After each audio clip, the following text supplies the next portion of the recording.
पानी विश्रामगर पर शह शह लोकों रास्ता रोक दिनकू दिन उत्कट होउछि पानी समस्या केउठी लोक माने उत्त्यक्त हेलेनी तो केउठी रास्ता अवरोध एवं पानी समस्या को नहीं राजनीति मध्य आरंभ हो गलानी।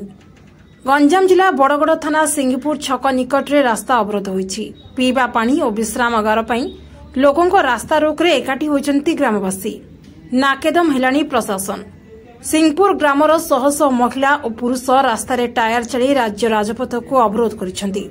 रास्तार हांडी माठिया गरा रखी महिला आंदोलन चलिथिबा बेले अन्यपटे टायर चढ़ी विश्रामगार निर्माण करने को दाबी होइछि।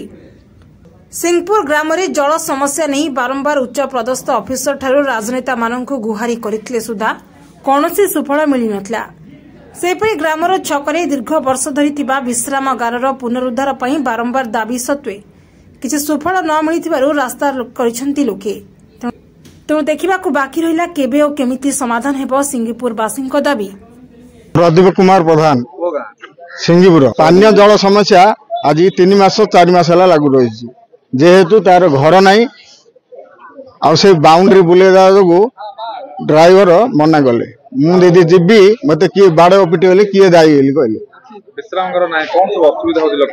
विश्रामगार बोले आमर ये आया 10-15 खंड गाँव शिक्षात्री एवं माँ बुढ़ी बुढ़ा आपा आसिले रही असुविधा दुकान का सम्मुख गले सब घोड़ुंट वर्षा खरा दाउरू रक्षा करने विश्रामगार आमको निहाती दरकार।